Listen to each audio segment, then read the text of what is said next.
Banyak perubahan peraturan begitu, tidak hanya soal ARB tapi juga terkait dengan laporan keuangan emiten. Apakah Anda lihat di tahun ini semuanya bisa dinormalisasi atau memang harus bertahap dan dilanjutkan di tahun depan?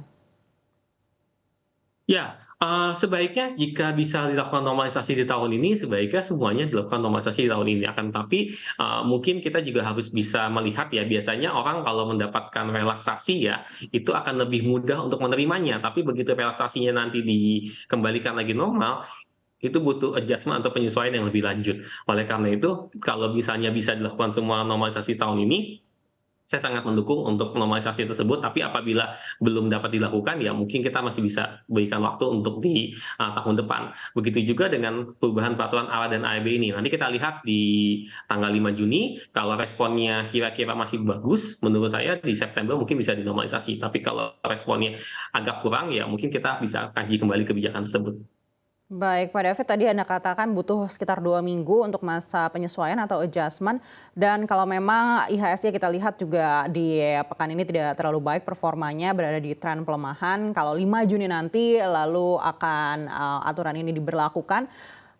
Bila terjadi transaksi yang cukup sepi, apakah ini juga akan membuat IHSG turun lebih dalam lagi, bahkan mungkin meninggalkan level 6.500-an seperti yang terjadi hari ini?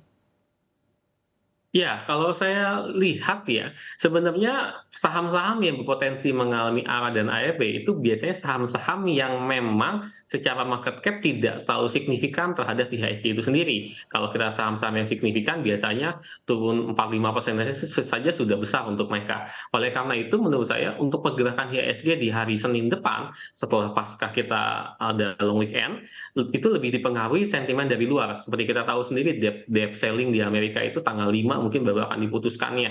Terus kemudian juga kita juga bisa melihat bagaimana tren pergerakan harga-harga komoditas di sepanjang pekan ini juga masih pergerakan sangat-sangat volatil sekali.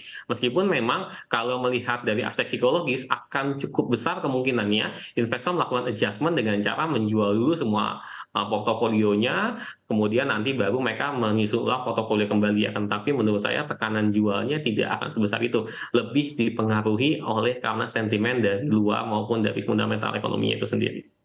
Baik, artinya meskipun sekarang IHSG sudah berada dalam tren pelemahan, dengan adanya adjustment ini tidak akan terlalu banyak mempengaruhi pergerakan IHSG. Ya, seharusnya adjustment ini mungkin akan mempengaruhi pola transaksi dari investor-investor, tapi kalau dibilang akan langsung membuat IHSG akhirnya merah hingga semingguan, saya rasa enggak. Lebih pergerakannya lebih diutamakan dikarenakan adanya sentimen yang ada. Tapi memang sepertinya mungkin untuk volume maupun value transaksi mungkin akan mengalami penyesuaian karena orang mungkin akan mencari pola transaksi yang lebih nyaman untuk mereka gitu. Apalagi kalau sekarang ini kan biasanya kan kita banyak melihat ARB berjilid-jilid ya, tapi kalau udah 5% kayaknya kalau ARB-nya berhari-hari, itu sahamnya pasti akan turun sangat-sangat dalam sekali.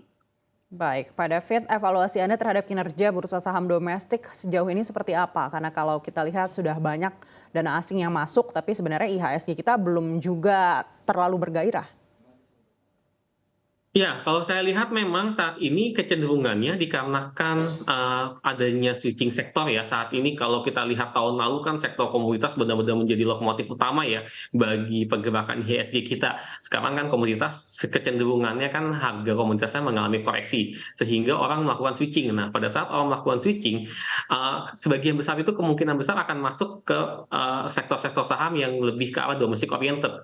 Karena kenapa? Karena kalau kita melihat, di ekonomi global, kalau kita melihat ekonomi global, ini banyak sekali mengalami pelambatan pertumbuhan ekonomi. Kemudian juga kalau kita bicara masalah inflasi di negara-negara maju juga belum selesai.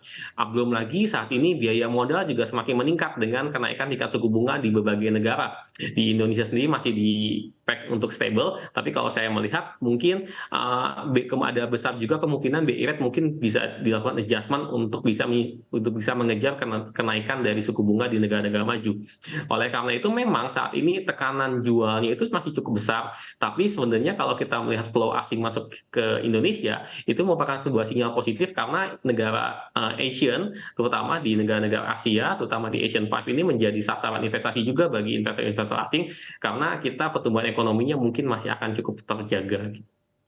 Baik, dan kalau melihat posisi di bulan Mei menuju ke Juni ini, Anda lihat tantangan apa lagi yang mungkin harus diperhatikan investor untuk bisa mendapatkan keuntungan sebesar-besarnya hingga akhir tahun 2023? Ya, kalau kita bicara bulan Mei, ini hari terakhir di bulan Mei, ada pepatah memang mengatakan sell in May and go away. Ya, sekarang Mei-nya kan sudah mau selesai nih, mungkin sell-nya bisa udahan dulu, mungkin kita akan bisa menatap nanti di bulan Juni dan Juli, bagaimana kinerja emiten di kuartal kedua, yang di mana kinerja di kuartal satu ada beberapa emiten yang kinerja juga cukup positif. Kemudian kita juga mungkin akan mengalami yang namanya fase pembagian dividen, seperti kita tahu beberapa emiten sudah mulai melakukan pembagian dividen jumbo. Nah, ini masih akan ada sisa-sisanya di bulan Juni ini. Jadi saya masih cukup optimis IHSG masih dapat terjaga meskipun memang tekanannya cukup besar ya untuk bisa dilakukan penjualan baik dari sisi sentimen dari luar maupun sentimen dari perubahan peraturan sendiri.